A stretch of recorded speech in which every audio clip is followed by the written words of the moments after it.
자, 두 번째 시간입니다. 전 시간에 이어서 요한계시록 12장은 8단락으로 나눈다 그랬죠. 그죠? 8단락에서 이제 사건이 몇 개가 나오느냐. 그걸 먼저 우리가 이제 구분할 수 있어야 됩니다. 다섯 번째 단락이 몇 절이냐면 7절에서 12절입니다. 다섯 번째 단락은 절이 많아요.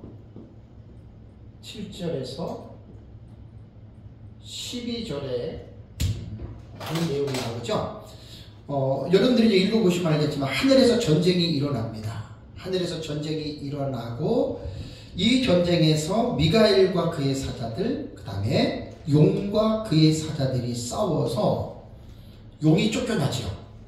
참 이거 대단히 이거 요한계시록이 아니면 이러한 내용을 여러분 우리가 이해할 수가 없습니다.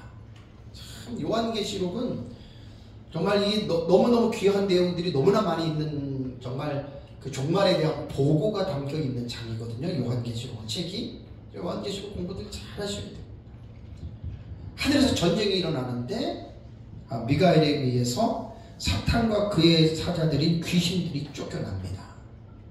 참 이게 참 너무너무 여러분 중요한 그런 사건이죠. 그러고 나서 이제 용이 쫓겨나와서 이제 이루어지는 것들이 나오는데 하늘에서 미가엘과 용의 전쟁이 일어나는 사건을 묘사했는데 여기는 이제 한 가지 사건입니다. 사건으로 볼 때 한 번입니다.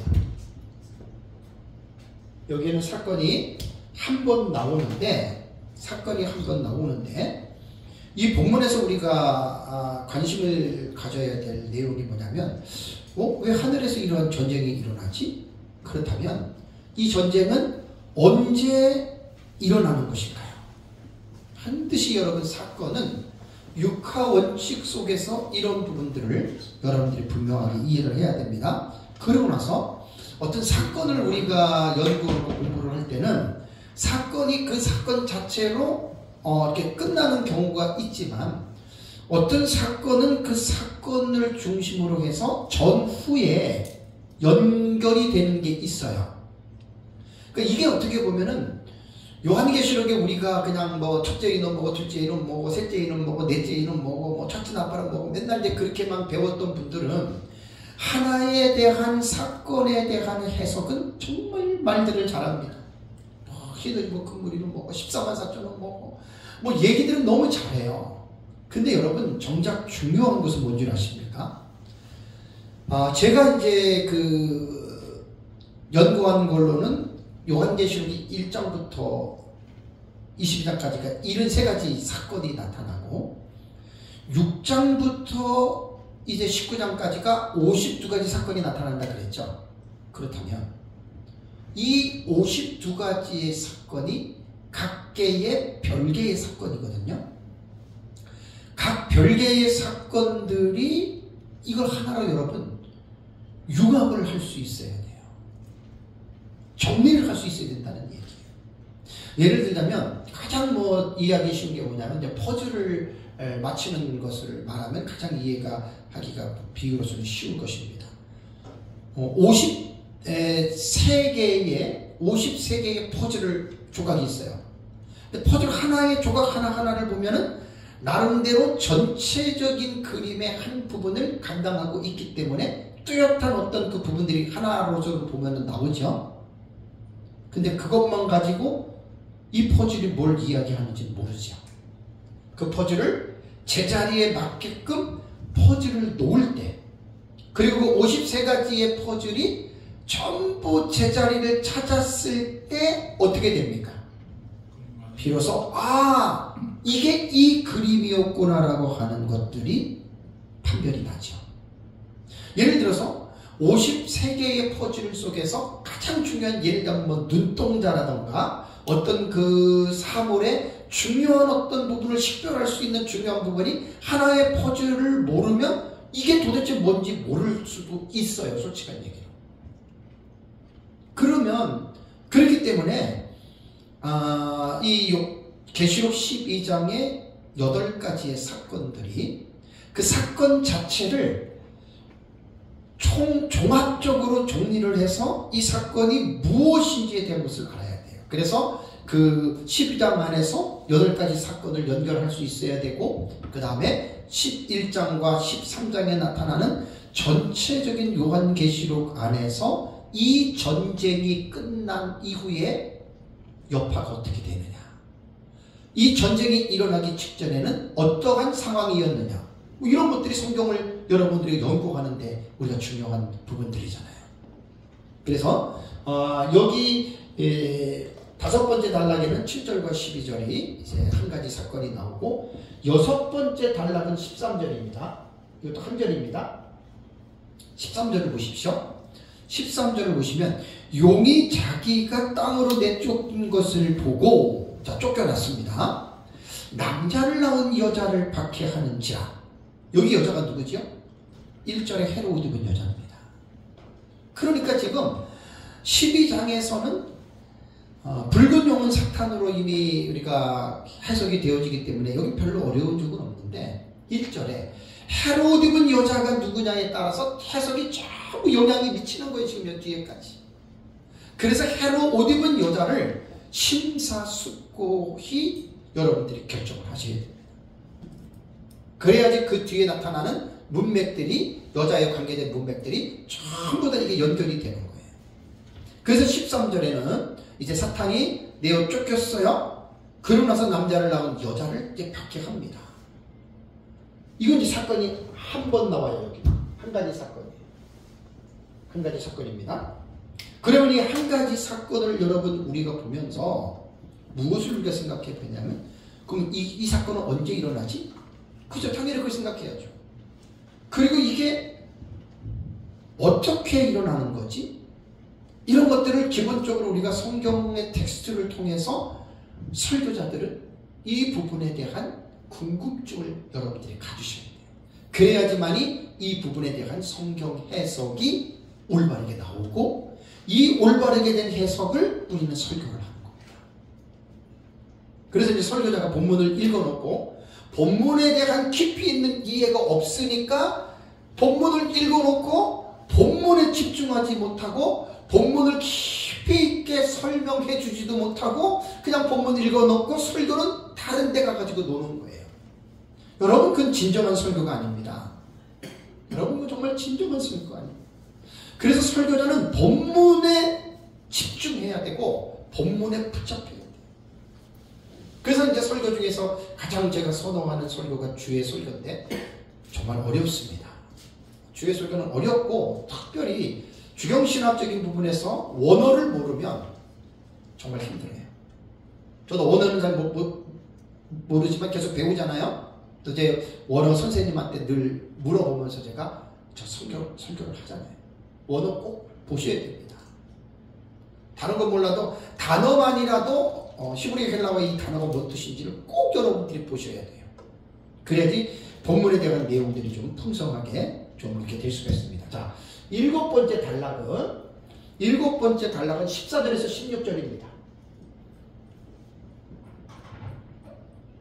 이거는 우리가 성경을 볼 때 이렇게 설교 들어가기 전에 먼저 개론적으로 단락을 구분하시라는 이야기예요. 어떤 책이든지 어떤 장이든지 간에 정확하게 분석품을 다 해놓고, 우리가 회 먹을 때 그냥 잡아가지고 그냥 고기 비늘도 안 뜯고 내장도 안 빼고 어고 씹어 먹진 않잖아요. 그죠?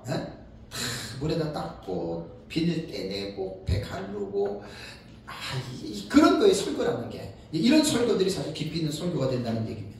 자, 14절과 16절을 보시면 그 여자가 큰 독수리의 두 날개를 받아 광야 자기 곳으로 날아가 거기서 뱀의 낯을 피하여 한 때와 두 때와 반 때를 양육받으매. 15절에 여자의 뒤에서 뱀이 그 입으로 물을 강같이 토하여 여자를 물에 떠내려가게 하려 하되. 16절에 땅이 여자를 도와 그 입을 벌려 용의 입에서 토한 강물을 삼키니 그랬습니다. 이건 사건을 한 번으로 보시면 됩니다. 한 번. 사건을 구분하는 데는 보는 사람에 따라서 2개도 볼 수도 있고 3개도 볼 수도 있고 그렇지만 저는 한 번으로 딱 이 단락에서는 봤습니다. 그러면 이제 14절은 뭐냐면 나중에 이제 말씀을 드리겠지만 6절에 나타난 그 사실을 재론한 겁니다. 그러니까 6절의 내용은 똑같다고 그랬잖아요. 14절은. 그 다음에 15절과 16절은 예비처에 있는 여자, 교회지요. 용이 공격을 하는 거예요. 그래서 여기서 우리가 궁금증을 가져야 되잖아요. 아니 하나님께서 예비하신 곳인데 어떻게 마귀가 거기를 공격할까? 어떻게 알았을까? 그죠? 그 물을 강같이 토해냈다 그랬는데 도대체 이 물은 뭘까? 나중에 해석으로 들어가면 이걸 문자적으로 봐야 되냐 상징적으로 봐야 되냐 이제 텍스트에 이 문제가 나오는 거예요. 그거 제가 후반부에 좀 여러분들에게 잠깐 말씀을 드리겠습니다. 여기에서는 한 가지 사건이 나오고 8번째 단락 마지막 단락이요 17절입니다. 17절을 보시면 용이 여자에게 분노하여 돌아가서 그 여자의 남은 자손 곧 하나님의 계명을 지키며 예수의 증거를 가진 자들과 더불어 싸우려고 바다 모래 위에 섰더라. 여러분 17절을 잘 읽어보십시오. 뭘 말하고 있죠? 설교자들은 이 말씀 속에서 이 의미를 파악을 해야 돼요. 우리가 쭉 읽어보면은 여기서 사건이 나올 것 같아요? 안 나올 것 같아요? 제가 볼 때는 사건은 없어요. 묘사예요, 묘사. 그죠? 분노에서 그냥 돌아가서 그 여자의 남은 자손을 부연하기를 하나님의 계명을 지키며 예수의 증거를 가진 자들과 더불어 싸우려고 바다에 섰다. 그냥 딱 묘사예요, 묘사. 사건으로는 볼 수 없는 거예요. 그 사건은 안 나온다. 그래서 사건을 보십시오. 하나, 둘, 넷, 다섯, 여섯, 일곱, 8번 사건이 나온다. 8가지 사건이 계시록 12장 안에 들어있다라고 하는 말입니다. 그래서 이제 요 정도로 딱 됐으면 이제 그 다음에 이제 들어갈 게 주회거든요. 1절부터 이제 본문을 우리가 이제 주회를 해야 되는 거예요. 읽으면서 단어의 뜻이라던가 이런 것들을 가지고 이제 1절부터 17절까지를 우리가 쫙 이렇게 이야기를 해야 됩니다. 그런데 요한계시록은요 참 이게 너무 어렵고 난해한 책이기 때문에 작년에 제가 요한계시록 독법에 대한 강의를 했잖아요. 그죠?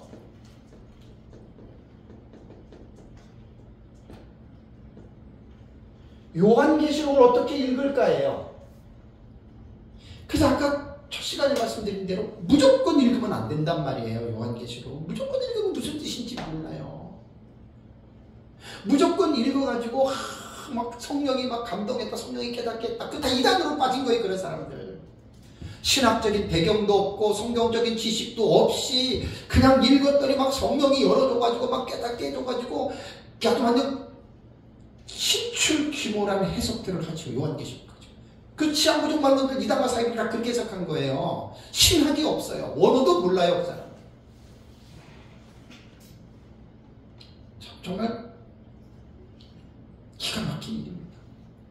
그래서 이제 12장에서 8단락이 나온 것을 대충 이제 우리는 본문을 계속 읽으면서 묵상해서 알아냈어요.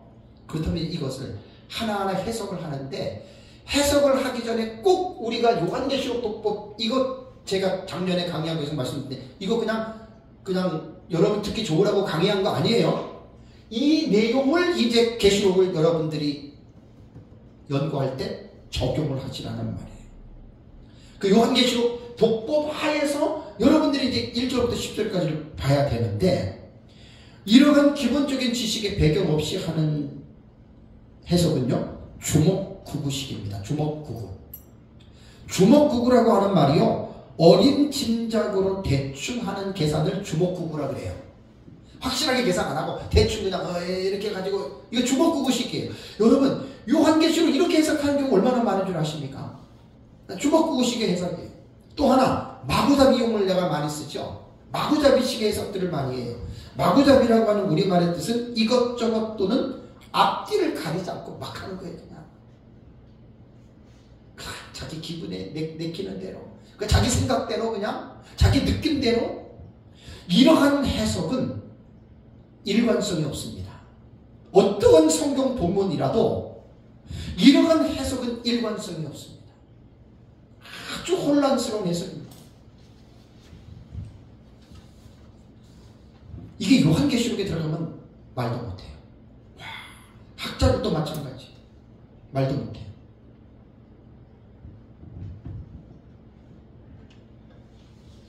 그래서 이제 제가 첫 시간에 말씀드릴 때는 형식상 구조에 대해서 말씀드리다 여기까지 온 거예요. 그죠? 이거 뭐냐면 기록된 순서대로 그냥 본 거예요. 뭐 내용이 뭐냐 사건이 뭐냐 그거 따지지 말고 그냥 기록된 순서대로 가서 딱 12장을 8가지 단락으로 나눠줬다 이것만 보시라는 얘기예요. 그 다음에 두 번째가 뭐라 그랬죠? 내용상 구조예요. 이제 성경은 이제 본문으로 탁 들어가는 겁니다. 그전에는 그냥 다 생선으로 말하면 전부 다 해가지고 회를 뜨고 전부 다 파트를 갈라놨어요. 그래서 이제 내용상 구조 그걸 이제 먹어보는 거예요. 참 계시록은 백인백색의 책이다. 천의 얼굴을 가진 책이다라고 하는 것이 이제 2000년 기독교 역사를 통해서 요한계시록을 어떻게 해석해 왔는지에 대한 요한계시록 독법을 딱 들으면 아이고 진짜 이 계시록이 이게 정말로 어려운 책이네. 그 누구든지 이제 이 말이 나오는 겁니다. 자, 첫 번째 제가 여러분들에게 강조했던 건 뭐죠? 요한계시록 독법에서 첫 번째 여러분들에게 강조했던 거는 묵시적 해석법을 알아야 돼요. 묵시문학적인 장르에 속한 거예요. 상징의 언어로 전부 다 기록됐잖아요. 7머리 7뿔, 10왕갈 10뿔, 해로 옷 입은 여자. 이거 전부 다 여러분 묵시적인 문학에서 나온 용어들이에요. 그러니까 이 묵시문학, 묵시적 해석법이라고 하는 것은 요한계시록은요. 다니엘서와 딱 붙어있는지 구약성경의 묵시적인 책이 묵시록이 다니엘서잖아요. 다니엘서만이 아니에요. 여러가지 다른 책에서 에스겔에도 나오고 그 다음에 뭐 여러가지 스가랴서에도 나오고 이런 용어들이 꽤 나와요. 뭐 이사야서에도 나오고. 그래서 구약 성경에 나타난 묵시적인 그 계시들을 가지고 이 부분들을 분명하게 봐야 되고요. 두 번째 제가 강조한 게 뭐냐면 12장을 해석할 때 그렇게 보라는 얘기예요. 해석학적인 구조를 내가 강조했죠.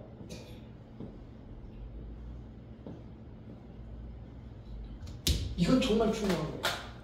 성도들은 그냥 일반 성도들은 신학을 공부를 안 해서 그냥 성경 무조건 읽고 그냥 뭐 이런 가보다 하고 그냥 모르는 넘어가지만 설교자들은 그러면 안 되잖아요.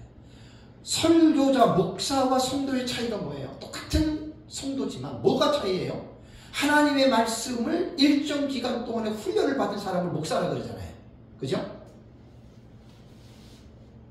그러면 우리가 성경을 연구하고 설교하기 전에 성경을 해석할 때 아무런 이런 배경 없이 무조건 성경 읽고 그냥 이원은 이렇습니다 얘기를 하면 제가 늘 말씀드리잖아요. 한국의 목사님들의 설교 중에 제가 볼 때는 한 80% 90% 정도는 일반 성도들도 할 수 있는 설교들을 거의 다 합니다. 대형교회도 마찬가지입니다. 제가 설교를 들어보면 그래요. 누구나 할 수 있는 설교들을 해요. 목사님들이. 그만큼 성경에 대한 이러한 지식과 분별과 이러한 것들이 너무 약하다는 거예요. 제가 볼 때 그렇다. 그러니까 성도들이 목사들의 설교를 들으면 이거 저거 나도 하겠다. 지금 그게 한국교회 강단에 나는 상태라고 봅니다. 평신도들 중에 설교자들 꽤 있습니다. 장로라든가 이런 사람들 어떨 때 딱 들어보면 내가 막 정신이 번쩍 나요. 어머 신학도 안 했는데 또 신학은 했지만 안수는 안 받았는데 웬만한 목사님보다 훨씬 나은 평신도 설교자들이 꽤 있어요.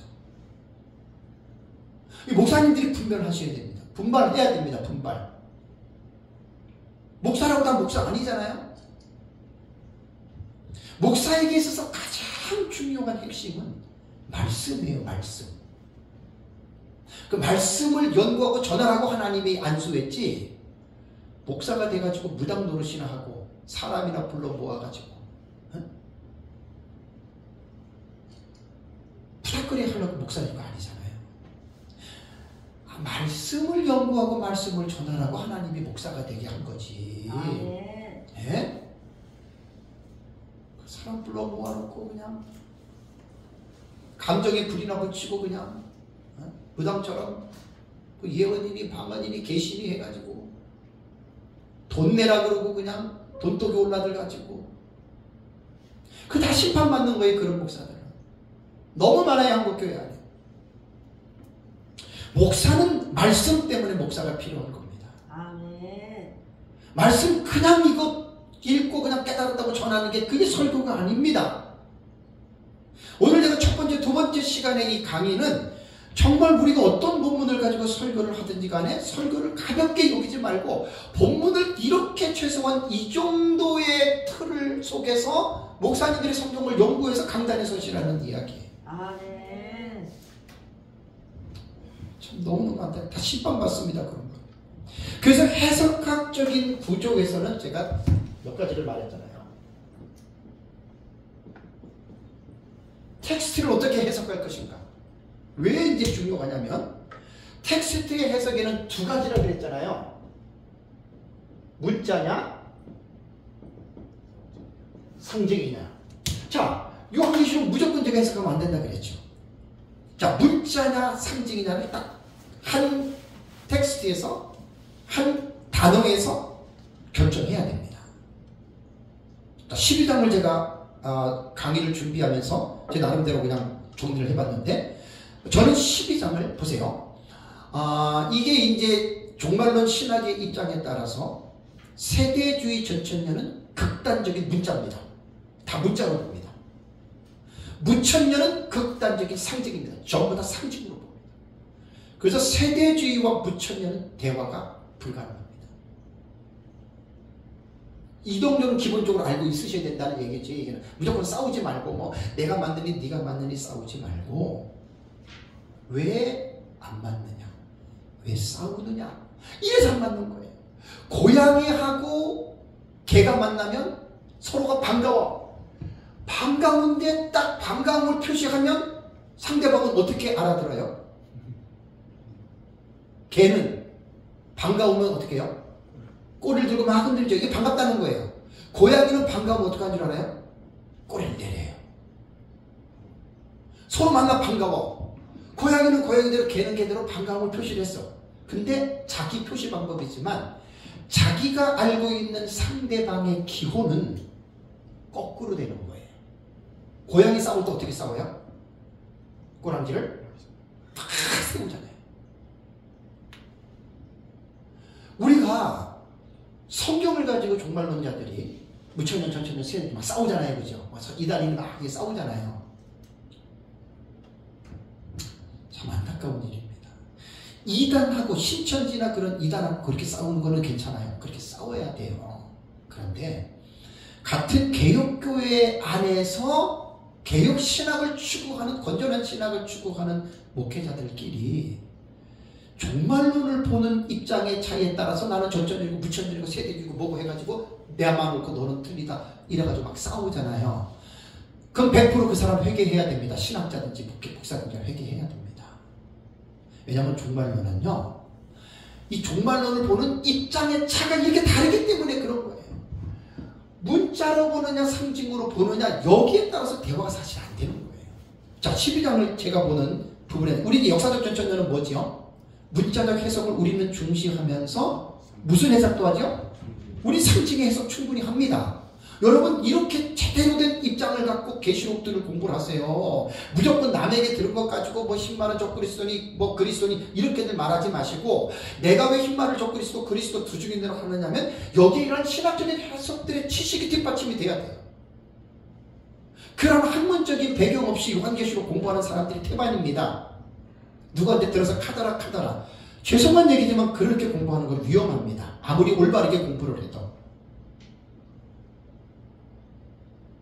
제가 요한계시록을 가르치는 사람들 좀 몇 명 알고 있는데 보면 너무너무 안타까워요. 너무너무 안타까워요. 그냥 바람풍, 스승이 바람풍 하면 자기도 바람풍 이렇게 얘기를 해요. 바람풍 아니거든요. 바람풍이에요. 담을 남자로 고쳐서 말해야 돼요. 앵무새처럼 그대로 반복하죠. 발전이 없는 거예요. 그래서 저는 12장에서 7머리 10뿔 7왕관이 나오죠. 그죠? 붉은 용을 묘사할 때 저는 여기서 머리와 뿔과 왕관은 상징으로 해석을 합니다. 그러면서 7 율법과 열은 저는 문자적으로 봅니다. 정확하게 저는 제가 보는 입장을 표현하죠. 그죠? 근데 종말론을 이렇게 지식적이 없는 사람들은 이렇게 표현 못해요. 무조건 일곱 머리 먹어, 일곱 그릇 먹어, 이렇게 표현하는 거예요. 그 다음에 여자가 낳은 아들이 하늘로 올라가는 것, 우리는 문자적으로 승천으로 해석합니다. 다음에 하나님의 예비처도 우리는 문자적으로 해석을 합니다. 무천년 같은 경우는 상징으로 교회라고 하거든요. 문자가 아니 상징이잖아요. 이런 차이가 있는 거예요. 우리는 분명히 나중에 이제 오후에 말씀드리겠지만 하나님이 예비하신 곳은 헤토이마조 포토스입니다. 헤토이마조 포토스라고 하는 것은 장소입니다. 안전한 장소입니다. 하나님이 그걸 준비하신 곳입니다. 우리 문자적으로 해석하고 12장에서 말하는 거예요. 그 다음에 여자가 낳은 아들 제가 올라가는 거 말씀했고 예비처도 문자로 우리는 보고 1260일과 한때 오셨다 반때 나오죠. 우리도 문자적으로 3년 6개월 봅니다. 근데 이제 상징주의는 신약시대 전체로 보잖아요. 또 붙이면. 그러니까 대화가 안 될 수밖에 없잖아요. 자, 미갈과 용의 전쟁과 용이 땅으로 내어 쫓기는 것도 우리는 문자적으로 해석합니다. 지금 사탄이 귀신들과 함께 공중에 어느 영역에 있거든요. 거기서 왔다 갔다 하면서 지금 공격하는 거예요, 우리들을. 근데 이 사건을 나중에 보시면 완전히 그 자기들의 본거지를 잃어버리고 쫓겨납니다. 우리 문자적으로 봐요. 용이 예비처를 공격하는 것도 우리 실제적인 것으로 해석합니다. 다음에 상징은 해로 옷 입은 여자, 우리는 문자로 해석 안 합니다. 상징으로 합니다. 발 아래의 달, 머리에 12별의 멸류관, 그 다음에 해산의 고통, 용의 꼬리가 하늘의 별 3분의 1을 끌어다가 땅에 던진, 우리 이거 문자적으로 안 합니다. 상징입니다. 여기 상징적인 의미, 꼬리를 던졌다라고 하는 것이 문자적인 의미와 병행이 되지만 여기서는 별 3분의 1을 우리는 이제 상징으로 우리는 보고요. 자, 여자가 아들을 낳았다. 우리는 문자로 안 봅니다. 상징으로 봅니다. 용이 여자를 박해한다. 우리 이거 상징으로 봅니다. 그 다음에 뱀이 여자에게 뒤에서 물을 강같이 토하는 것, 땅이 여자를 도와 용이 토한 강물을 삼키는, 이게 다 12장에 나오는 내용이에요. 그러니 텍스트를 해석할 때 문자냐 상징이냐에 따라서 완전히 여러분 달라지잖아요. 두 번째가 무슨 해석이죠? 사건에 대한 해석입니다. 사건에 대한 해석. 계시록에는 6장부터 19장까지 52가지 사건이 나온다 그랬죠. 제가 이제 44가지에서 지금 올린 거예요. 그러면 이 사건은 육하 원칙 속에서 사건들을 풀어나가야 되잖아요. 육하 원칙 속에서. 그죠? 누가 언제 어디서 어떻게 무엇을 왜? 이 사건이 누가 언제 이게 일어나느냐. 그래서 제가 사건을 보시면 과거주의가 있고 역사주의가 있고 미래주의가 있고 그 다음에 이상주의가 있고, 이 상징주의입니다. 다섯 번째가 종합주의가 있어요. 여러분 똑같은 사건인데 용이 꼬리로 하늘의 별 3분의 1을 땅에 맺혔는데 과거주의자들은 이거 부분적 과거주의자들이 있고 또 전체적 과거주의자가 있어요. 과거주의자는 두 개. 내가 나중에 책 쓸 때 자세하게 넣을 거예요. 부분적 과거주의와 전체적 과거주의자가 있어요. 전체적 과거주의자는 뭐냐면 AD 70년에 모든 게 다 이루어졌다는 거예요. 그럼 이거 용이 꼬리로 그거 옛날에 다 이루어진 거야. 역사주의는 신학시대 전체로 해석을 하는 거예요. 거의 역사주의도 90%는 다 이루어진 사건으로 보거든요. 그 이거는 또 이제 역사 속에서 무슨 뭐 1차 세계대전이니 2차 세계대전이니 뭐 그다음에 이슬람이 비잔틴을 공격해서 그 동로만 멸망할 때 있잖아요. 뭐 이렇게 역사주의도 그렇게 해석을 해요. 미래주의는 뭡니까? 장차 예수님 재림 전에 종말적인 사건이다. 그러니까 이건 아직 안 일어난 일격으로 보고, 이상주의는 뭡니까? 이 사건 아니야. 사건으로 보지 말고 이 사건이 우리에게 주는 의미가 있어요. 그러니까 신약 시대 전체 초림부터 재림까지 이 사건이 주는 의미가 용이 꼬리를 가지고 이제 별을 합니다. 우리는 이제 사역자들을 이렇게 배교시켜서 이제 쓴 쓴물을 통해서 이렇게 미혹하는데 이게 어느 한 시대 언제 그때 한 사건이 아니고 신약시대 전체가 그렇다. 이렇게 보는 게 이상주의예요. 이게 사실은 전통적으로 내려왔던 사건에 대한 해석법이었습니다. 그런데 그레고리 밀 주석을 보면 한 30년 전부터 미국의 신학자들이 종말론 신학자들이 이거를 별로 지금은 따라가지 않아요. 뚜렷하게 이거다 그렇게 말하지 않고 야 우리 싸우지들 말고 이거 보니까 이 내용은 이게 옳은 것 같아. 이 내용은 얘들이 맞는 것 같아. 저거는 또 저쪽 애들이 맞는 것 같아. 야 싸우지 말고 섞자 종합하자. 이게 절충주의예요. 그래서 지금은요 여러분 지금은 옛날에 그래도 이 네 가지의 어떤 사건에 대한 해석을 강조할 때는 뚜렷한 정체성들이 있었어요. 각 해석에. 그렇기 때문에 조금 안 맞아도 이렇게 다투고 이렇게 해석됐는데 이제는 종합주의 해석법으로 딱 가면서 어떤 현상이 나타나냐면 그야말로 완전히 혼란의 상태로 지금 빠져버렸습니다. 완전히 혼란에 빠져버렸습니다. 제가 지난달에 말씀드렸잖아요. 요한을 읽다라고 하는 요한 서신을 전공한 팀 누군가 그 사람 책을 읽고 제가 요한계시록 해석뿐만 한 300페이지 정도 되는데 쭉 읽어보니까 이 사람은 과거주의자예요. 부분적 과거주의. 부분적 과거라는 뭐냐면 70년이 아니라 조금 더 넓게 봐요. 그러니까 서로마 멸망할 때까지 한 497년인가 서로마가 그 게르만족에 의해서 먼저 멸망하잖아요. 그 다음에 동로마는 1457년인가 오스만 터키의 멸망을 당하잖아요. 그러니까 여섯 번째 짐승인 로마 제국의 멸망은 1457년에 그 오스만에게 터키에 멸망한 그게 로마 제국의 멸망입니다. 제가 지금 그 설교를 우리 교회에서 설교하고 있어요. 다 설교에 나오는 내용들이에요. 그 짐승국가를 논할 때 일곱 번째 짐승국가를 논할 때는 여섯 번째 짐승국가 로마는 1470몇 년 그때 로마 멸망한 거예요. 이런 역사를 분명히 여러분들이 아셔야 된단 말이에요.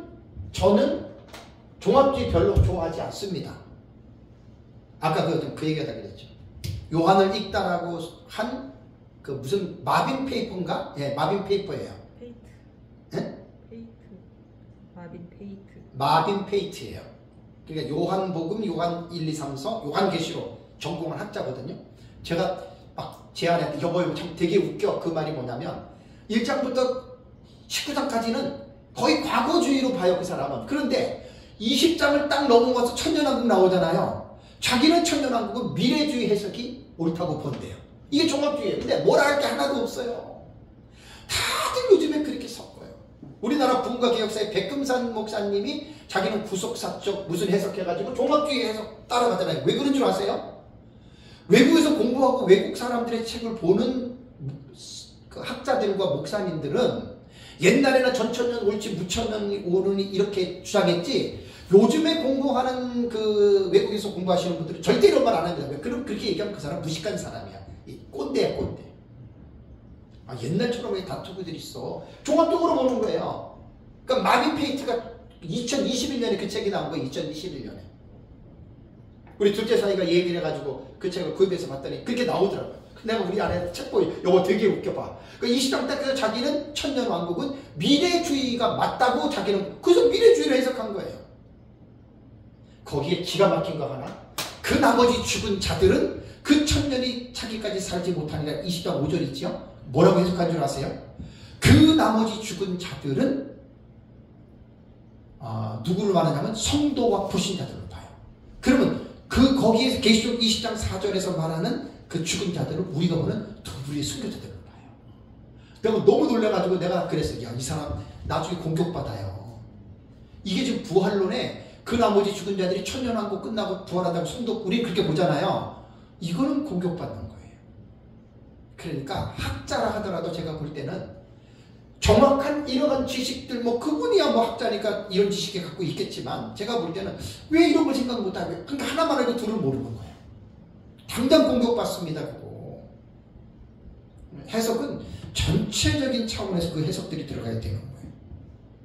그래서 우리는 미래주의로 봅니다. 미래주의. 그러니까 계시록 12장에 나타난 8가지 문맥의 8가지 사건이 나타나잖아요. 우리는 이 사건은 아직 안 일어난 걸로 봐요. 언제? 예수님 재림 직전에. 그 역사적 전천년에 사건에 대한 해석의 그 정체성이 아이덴티티가 어디에 있는 줄 아세요? 종말적이에요. 종말적이라고 하는 말은 미래적이에요. 이게 역사적 전천년의 해석법에 이게 원래의 정통이란 말이에요. 근데 너무나 안타까운 게 뭐냐면 역사적 전천년주의자들 지금 뭐 제가 조지 레드라던가 그 다음에 그랜트 우스번이라던가 그 다음에 로버트 마운스라던가 이 대학자들이에요. 미국의 역사적 전천년주의자들. 주석 제가 다 갖고 있어요. 보면은 미래적인 종말적으로들 딱 보지들 않으세요. 박윤선 박사님도 마찬가지. 이쪽으로 치우쳐버려서 종합주의. 그래서 그냥 요한계시록에 기록된 사건을 신학시대 전체로 일어나는 사건으로 이게 역사주의의 영향을 받은 거거든요. 그러면서 전천년이래. 그래서 전천년은 아직도 분명한 정체성 없습니다. 세계적으로도. 나는 그렇게 봅니다. 이거를 지금 확립을 시키려는데 하나님이 하시겠죠. 제가 이제 민목사님한테 배운 내용을 가지고 계속해서 제가 지금 연구하면서 이런 부분들을 지금 신학적 입장과 또 성경적 입장과 이런 것들을 지금 해서 내 것만 얘기를 하면 그 사람은 다른 사람하고 대화가 안 돼요. 내 것만 아는 사람하고는 대화가 안 돼요. 꽉 막힌 사람이에요. 누구든지 간에. 꽉 막혔어요. 그 사람. 아무리 오라도 그 사람 꽉 막힌 겁니다. 요즘 시대가 어느 시대입니까? 종합적인 지식들을 가지고 있어야 돼요. 종합적인 지식을 가지고 있는 사람들은 마음이 넓어요. 싸움질 안 해요. 싸움 안 해요. 그래서 많이 배우셔야 돼요. 그래서 6장부터 19장까지는 아까 말씀드린 대로 사도 요한이 에이돈, 내가 보았다라고 하는 계시가 52번 나오고요. 에쿠사, 그것은 내가 들었다라고 하는 계시가 43번 나옵니다. 6장부터 19장. 제가 이걸 다 제 책에 보면 나와요. 144페이지에 본 횟수, 들은 횟수, 절까지 다 적어놨습니다. 그 다음에 사건은 이제 고치셔야 돼요. 52번 일어납니다. 미래적인 해석은 분명하게 우리의 기준이 있죠. 그죠? 묵시적인 해석법으로 가면 다니엘서에 가면 어떻게 됩니까? 70일의 계시에서 우리는 근원을 잡는 거예요. 모티브가 70일의 계시. 그래서 우리는 다니엘서를 모르고 우리는 요한계시록을 논하지 않습니다. 반드시 다니엘서가 기초가 돼요. 그래서 제 책의 일부에 한 100여 페이지를 70일의 계시를 집어넣은 거예요. 그래서 제가 절대로 내가 분리시키지 않는 거예요. 나중에 70일의 계시는 한 500페이지 이상의 책을 제가 씁니다. 원고 지금 한 400페이지 이상 되어 있는데 그거 줄여가지고 한 100페이지도 안 되게 제가 집어넣었는데 절대로 내가 띄고 싶지 않아서 안 띈 거예요. 한 권에다 제가 좀 묶어놓은 거예요. 다음에 이제 여기서만 끝나면 뭐 괜찮게요. 세 번째가 중요한 거예요. 단락의 해석법입니다. 이 단락의 해석법들은 많은 목회자들이 몰라요.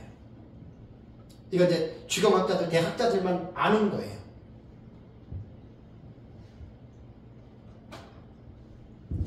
단락의 해석법이라고 하는 것은요. 제가 작년에 요한계시록 독법하고 이제 올해 초에 2가지 더 추가시켜서 7가지를 말씀을 드렸죠. 그러니까 단락이라고 하는 말은 뭐냐면 글이 모여 있는 한 덩어리라고 했어요. 그죠? 덩어리. 그 덩어리들을 사건으로 본다면 요한계시록 6장부터 19장까지 52개의 덩어리가 있어요. 그 덩어리를 갖다가 하나로 종합해서 묶어야 되잖아요. 아까 말씀드린 대로 퍼즐을 다 넣는 거예요. 그죠? 그것을 제자리에 들어가야 완성된 그 그림이 나와요. 6장부터 19장의 내용이 뭔지 하나의 그림으로 보여요. 그래서 제 책 뒤에 보면은 그 도표로 칼라로 만드는 도표 있잖아요. 그게 그 도표예요.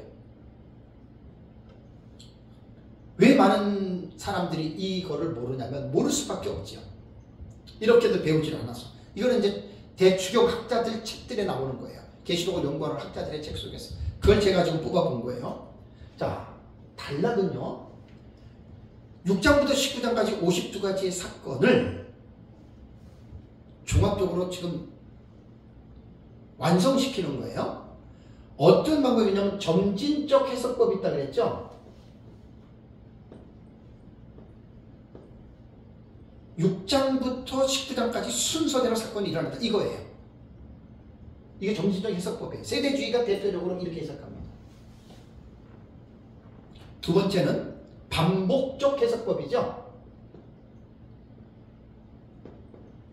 요한계시록은 기록된 대로 사건이 일어나는 것이 아니라 일에 대한 이 사건이 일곱나팔, 일곱대적으로 반복해서 계시의 모양만을 바꿔서 기록했다. 이게 반복법 해석이에요.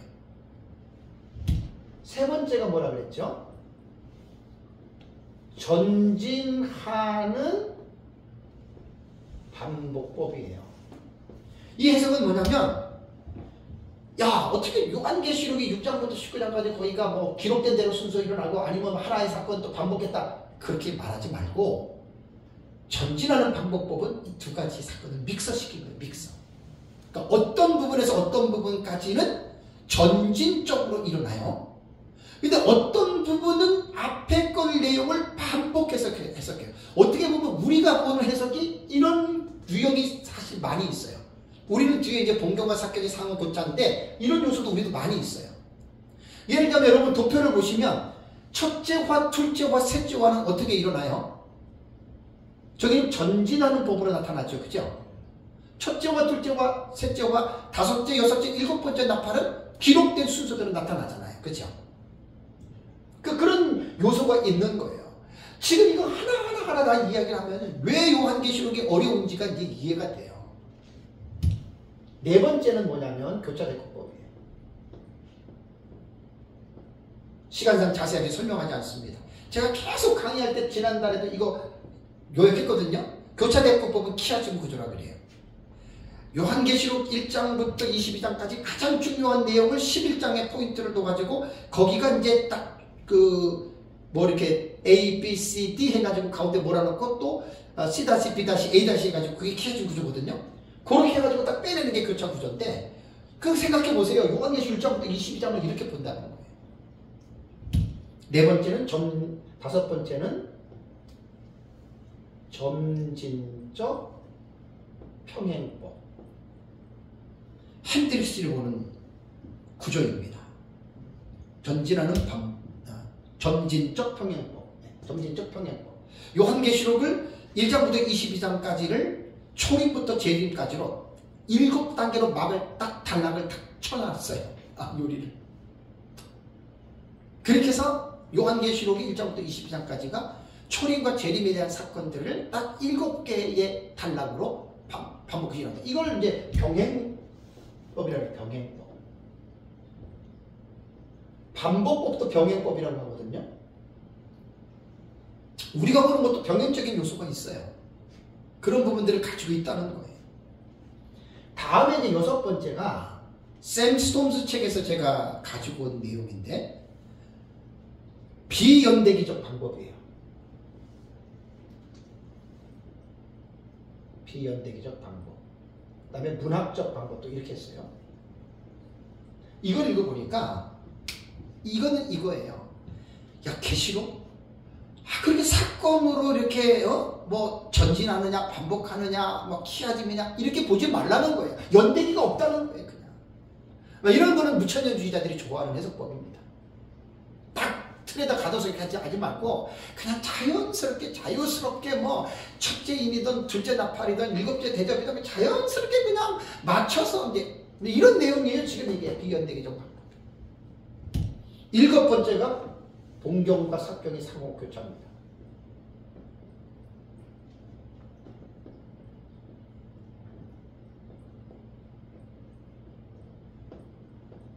본경과 사경의 상호 교차 구조. 7가지만 있는 게 아니에요. 더 있어요. 제가 못 찾아내서 그렇지. 자, 이것만 가지고 한번 정리해 볼까요? 지금 12장을 해석하는데 8가지 해석이 나오죠. 그죠? 8가지 해석을 반드시 묵시적으로 구약성경과 연결시켜야 됩니다. 연결이 또 됩니다. 억지로 연결시킬 필요는 없어요. 연결 안 되고도 있으니까.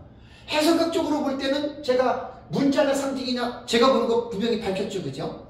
그러니까 이러한 지식 없이 무조건 사람들이 그냥 막 헤로디 분야자가 뭐고 용이 뭐고 예비처가 뭐고 막 이렇게들 얘기를 하는 거예요. 지금 이런 지식도 없이. 그러니까 마구잡이에요. 마구잡이.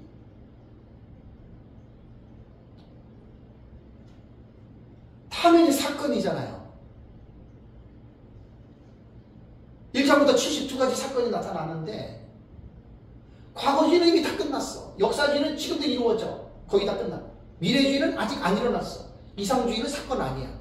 이게 다 종합이에요. 여러분, 요한계시록이 얼마나 어렵겠냐고요. 이래서 어려운 거예요. 이래서. 이걸 사람마다 다 자기 입맛에 따라서 이걸 설정을 하는 거예요. 선정을. 자기 입맛에 따라서. 그러니까 천의 얼굴이라고 그러죠. 천의 얼굴. 마빈 페이트 같은 사람은 과거주의로 보다가 그 사람은 부분적 과거주의예요. 전체적 과거주의가 아니라. 전체적 과거주의는 70년에 딱 모든 게 끝난 걸 보는 게 전체적 과거주의.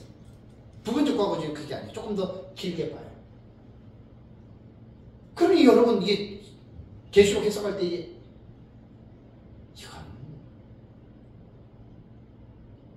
누구 옳다고 발언하겠어요? 지금 여기서 여러분 다 자기가 보는 게 옳다 그러지.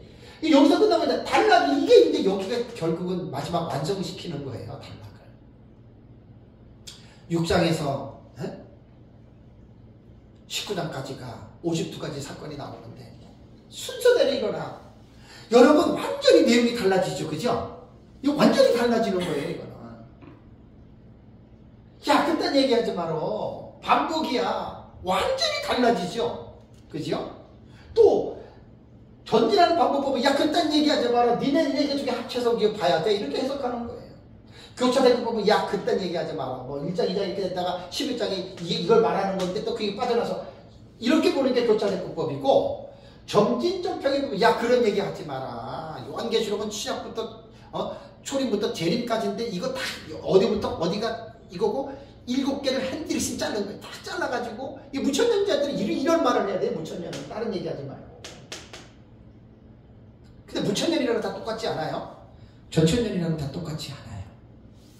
다들 자기 나름대로 보는 그 관점들을 다 이렇게 보는 거예요. 그 안에 비연대기적 방법. 야 니는 맨날 뭐 어쩌고 그런데 그런 얘기 하지 마라. 연대기 없어. 이런 것들 다 무천년에서 말하는 거예요. 이런 것들 다. 그 여러분들이 감을 잡으셔야 돼. 말도 못하게 달라지는 거예요. 그 다음에 우리가 보는 게 본경과 삽경의 상호 교차 구조입니다. 아까 전 시간에 본경 얘기를 했죠? 삽경 얘기를 했죠? 그리고 제가 지금 말하고자 하는 말은 뭐냐면, 여러분들이 요한계시록을 연구하고 요한계시록을 가르치고 설교할 때 그냥 첫째는 뭐고 둘째는 뭐고 이렇게 말하면 되게 쉽고 간단한 것 같지만, 그게 다른 사람하고 논쟁을 하거나 다른 사람하고 여러분들이 그 지식에 대해서 교류를 할 때는 실력이 없어서 말이 안 돼요. 그러면 실력이 없어서 말이 안 되는 사람 특징을 말해볼까요?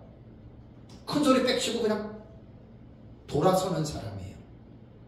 내 것만 듣고 너는 틀려, 이런 사람이에요. 이건 진짜 무식한 사람이에요. 무식한 사람. 이건 진짜 무식한 사람이에요. 아무리 내가 보는 게 옳아도 상대방을 알지 못하고 내 것만 이야기하다가 딱 돌아선다? 아무리 그 사람 해석을 해도 그 사람 잘못된 겁니다. 그 사람은 하나님의 나라의 공동체를 깨트리는 사람이에요. 아주 독불장군이에요. 제가 왜 요한계시록에 많은 시간을 들이고 계속 연구하는 줄 아세요? 여러분, 화평케 하는 자가 하나님의 아들이라고 일컬음을 받습니다. 종말론의 사상 때문에 같은 개혁신학권에 있는 사람들끼리 싸우고 등을 돌린다면 그 사람 회개해야 돼요. 종말론이 중요하지만 종말론이 다가 아니잖아요. 그죠? 내가 종말론을 연구한다고 종말론만 다입니까? 그 사람 정말 꼴통입니다. 꼴통. 그런 사람하고는 대화하지 마세요. 딱 굳어져 있어요. 내 것만 보라.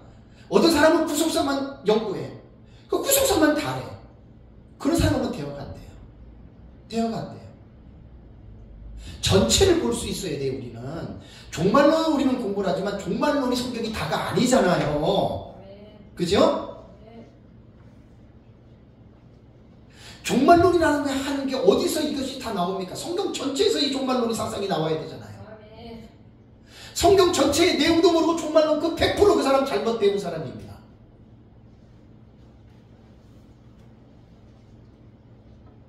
제가 우리 스승님한테 종말론을 배우고 주변에 배운 사람들을 쭉 보면서 내가 너무 가슴이 아팠던 게 뭐냐면 그 사람들 좀 누군지 깨달아야 돼요. 그냥 그 스승은 제대로 얘기를 했는데 자기의 지식이 모자라고 자기의 신학이 잘못돼서 엉뚱하게 그걸 갖다가 위험하게 쓰는 사람들이 있어요. 너무 내 가슴이 아파. 너무 내가 놀랐어요. 그렇게 하면 안 돼요. 이러한 여러분 지식들을 생각해 보시라고요. 그리고 제가 전 시간부터 지금 이야기를 하는 게 계시록 12장을 해석할 때에는 무조건 들어가서 해를 옷 입은 여자가 뭐다 이렇게 말하지 말고 지금까지 강의했던 이 내용의 기본적인 이거는 여러분 패턴입니다. 패턴. 어떤 성경이든지 간에 이러한 관찰이 있어야 된다는 이야기예요. 이러한 관찰이. 그 본문을 깊이 있게들 연구를 하시는 얘기.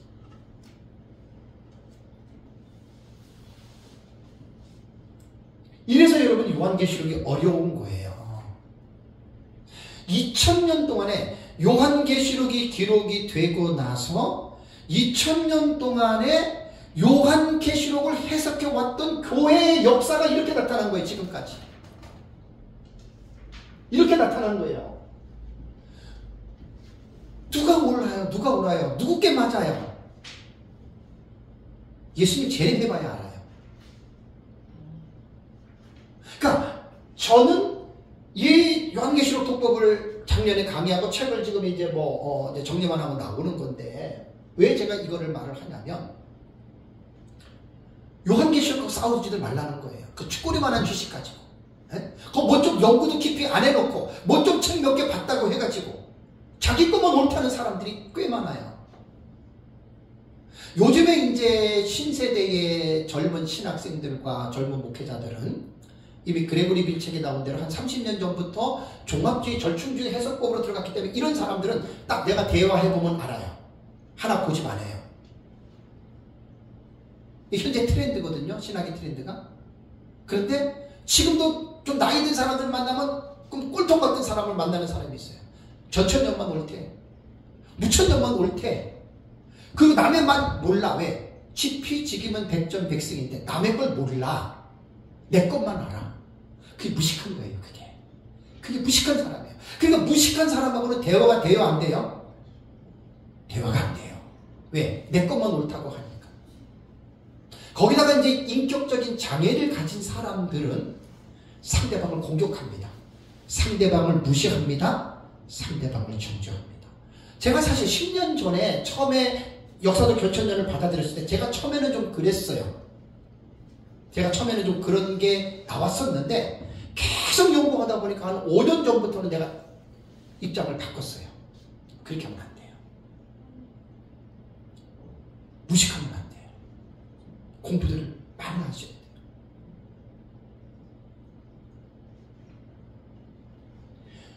사실 목사님들의 제일 큰 병이 뭔 줄 아세요? 빨리빨리. 뭘 그렇게 복잡하게 지루하게 설명하는 거예요. 여러분 그건 병입니다. 그것도. 제가 말씀드리잖아요. 간단하게 배운 지식은 그것밖에 몰라요. 간단하게 있는 지식을 가진 사람과 대화를 해보세요. 그 사람은 그것밖에 몰라요. 다른 얘기를 하면 이해를 못해요. 제 말 맞습니까? 틀립니까? 제 말 맞는 거예요. 간단하게 아니까 그것밖에 모르지.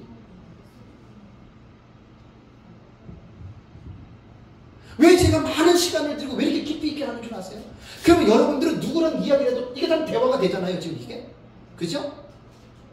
빨리빨리 배우려고 하는 마음들을 고치셔야 돼요, 목회자들은. 절대 그 사람 발전 없습니다. 아니, 깊이 못 들어갑니다. 그런 사람 설교 강의 딱 들어보잖아요? 깊이 있게 끌고 가지를 못해요, 설교나 강의가. 맨날 간단히 요거 딱 끝납니다. 제가 종말론을 지금 10년 넘게 해봐서 알아요. 우리 이정호 목사님하고 우리 회장님하고 다 들어보셔서 알잖아요. 제가 맨날 그거라면 제가 이 강의 여러분들이 또 하겠어요?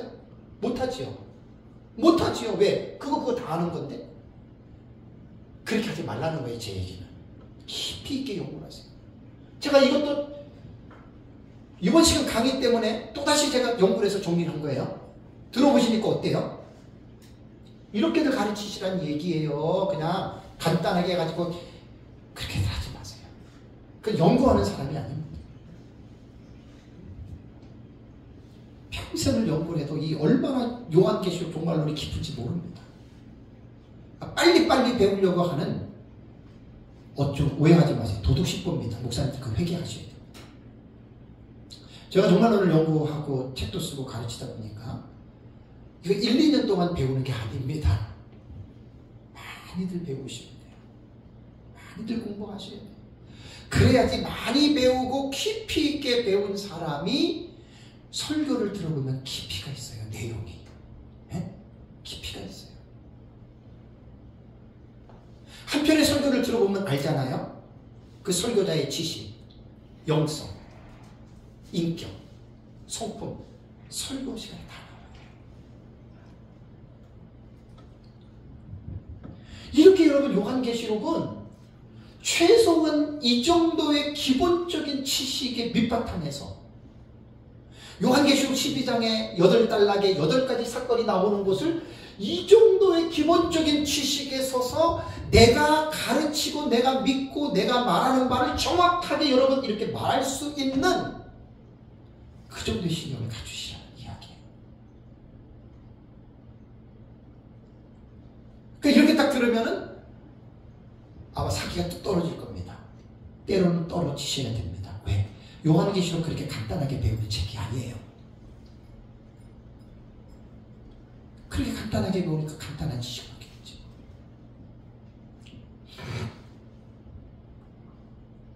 마지막으로 본경과 사경의 상호 교차는 서로가 어긋나는 거예요. 그죠? 그러니까 사건이 6장에 기록한 사건이 10장으로 볼 때에는 10장 뒤로 갈 수도 있고, 그죠? 14장에 있는 내용이 6장 앞으로 올 수도 있다 그 말이에요. 이게 교차예요. 본경과 삽경은 기록된 대로 점진적으로 해석이 되질 않아요. 우리는 상호 교차에 이거를 보잖아요. 그럼 이제 대부분 사람들이 이걸 이해 못합니다. 제가 제 책에도 뭐 아시안 게임도 넣어놨고 이것저것 예를 들기 위해서 넣어놨잖아요. 이번에 또 하나 딱 기도하면서 생각한 게 뭐냐면 연대기 성경 있죠. 연대기 성경. 이게 가장 적합할 것 같더라고요. 연대기 성경. 우리가 성경을 보면 창세기, 출애굽기, 레위기, 민수기, 신명기, 여호수아, 사사기, 사무엘상, 여호수아, 다니모세, 요엘하면서 오바드, 요엘하면서 나와서 쭉 나가잖아요. 서로 나왔고 마태복음, 누가복음, 사도행전, 로마서, 그 고린도전서, 갈라디아서 쭉 나가잖아요. 우리가 기록해놓은 성경은 연대기로 편집된 게 아니에요. 그죠? 책별로 오경, 역사서, 그 다음에 서신서, 예언서 이렇게 여러분 기록이 되어졌죠. 그죠? 시가서 이렇게 내용을 딱 들어가잖아요. 그러니까 편집된 순서로 볼 때는 창출 MC 쭉 39권이 나오지만 그 책의 내용을 공부하다 보면 연대기적으로는 이게 어떻게 해요? 교차가 되는 거예요. 마찬가지예요. 6장부터 19장까지 52가지 사건이 나타나는데 이 사건이 기록된 순서대로 나타나는 것이 아니라 연대기 성경은 성경에 기록된 내용들을 연대기적으로 교차를 시켜 놓은 거예요. 예를 들자면 예레미야서 같은 경우는 52장까지 있죠. 52장까지 여러분 사실 예레미야 44장을 딱 보면 유다가 멸망할 때가 딱 44장에서 끝납니다. 근데 52장 뒤에 보잖아요. 그거는 뭐냐면 뒤에 나온 것은 사건으로 볼 때는 유다가 멸망하고 이루어지는 사건이 아니라 그 앞에 일어나는 사건들을 내용들을 다시 재론해 놓은 거예요. 그리고 예레미야서도 1장부터 44장까지가 다 순서적으로 기록된 게 아니에요. 거기도 교차가 되는 거예요.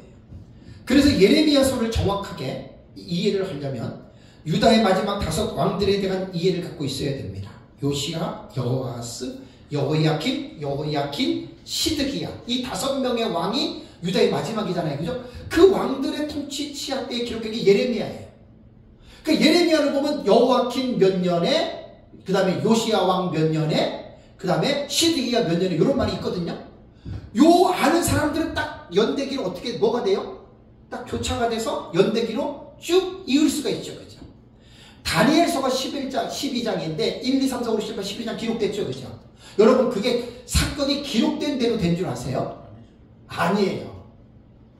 장의 첫머리를 여러분들이 읽어보시면 다니엘서 5장은 주전 539년에 계시를 받은 것이고 6장은 538년이고 7장이 553년입니다. BC는 높은 숫자에서 낮은 숫자로 내려가잖아요. 그죠? 7장이 553년인데 그 전장인 6장이 538년이고 5장이 539년이에요. 그럼 어떻게 돼야 되는 거예요? 연대기로 보면은 7장이 5장 전으로 가야 되는 거예요. 그러니까 이러한 연대기적인 관점을 알고 있지 못하면 지금 본경과 사경의 상호 교차에 대해서 이거 이해 못합니다. 제가 강의를 되게 많이 했잖아요. 그 목사님들이 그런가 하지만은 이거 본인이 배운 거 공부하면서 이걸 딱 깨달아야 돼요. 본인이. 쉽지 않아요 이거. 확신을 가지셔야 돼요. 상호 교차입니다. 본경과 사경. 그래서 본경이 뭐고 사경이 뭔지 전 시간에 제가 말씀을 드렸고 이런 기본적인 지식을 가지고 있어야 사건을 전체적으로 단락을 탁탁탁 사건을 나눌 수 있어야 그걸 가지고 이제 전체적인 하나의 이게 단락의 해석법입니다. 여기서 끝나는 게 아니잖아요. 세 번째는 신학적 해석입니다. 이것만 한다고 요한계시록이 해석이 돼요? 주경신학, 조직신학, 역사신학, 실천신학. 이러한 기본적인 신학적인 전반적인 지식을 가지고 요한계시록을 공부하시면 얼마나 그때 공부하는 거예요. 저도 사실 이렇게 공부한 적 없어요. 솔직히 영과고사 제가 정리를 한 거. 좀 아쉬움이 있어요. 이렇게 가르치는 데서 제가 처음부터 배웠다면 오유 지금 제가 엄청나게 깊고 넓게 들어갔겠죠. 그죠? 처음부터 이렇게 배웠으면 이렇게 안 배웠어요. 이런 것도 몰랐어요. 그냥 흰말은 저쪽이고 검은 말은 뭐고 이것만 알았단 말이에요. 그렇게 계속 연구하다 보니까 내가 믿는 식으로 사람들이 다 안 믿어요. 내가 믿는 식으로 다 믿으면 말할 게 없지요. 그죠? 거의 안 믿더라고요. 거의 다르더라고요. 말씀을 맺겠습니다. 이제 오늘은 요한계시록 12장을 우리가 들어갈 때 무조건 12장 들어가서 읽고 흰옷 입은 헤롯 입은 여자는 뭐고 이렇게 말하지 말라는 거예요. 14만 4천은 뭐고 흰옷 이렇게 말하지 말라는 거예요. 성경을 첫 시간과 둘째 시간에 충분하게 여러분들이 이러한 신학적인 지식, 이러한 입장들, 이러한 것들을 여러분들이 분명하게 이해하고 인식한 다음에 이제 공부들을 하시는 거예요. 참 안타깝게도 신학교에서 사실은 종말론을 가르칠 때 무천년이고 전천년이고 떠나서 이렇게 사실 교수들이 가르쳐야 되는 거예요. 종말론을. 그리고 학생들에게 너희들이 알아서 전천년으로 보든 무천년으로 보든 너희들이 알아서 결정 이렇게 하는 게 그게 학자거든요. 그게 학자거든요. 진정한 학자거든요. 그런 학자들이 거의 많지 않아요. 다 내가 전천년이면 전천년으로 믿어라. 무천년이면 무천년으로 믿어라. 이렇게만 말해도 또 괜찮아. 또 인격적인 장애가 있는 교수들은 어떻게 하는 줄 아세요? 전천년 신학자들은 무천년 잘못된 거야. 무천년 신학자는 전천년 잘못된 거야. 이거 다 인격 장애자들입니다. 신학자가. 그러한 신학자들 밑에서 배운 신학생들은 정말 불쌍한 신학생이 됩니다. 너무나 제가 가슴 아픈 거예요. 신학교에서 학문은 객관성을 가지고 이렇게 가르쳐야 되는 거예요. 내가 이렇게 보니까 이걸 믿어라. 이렇게 하는 그 교수들은 교수의 자질이 부족한 거예요.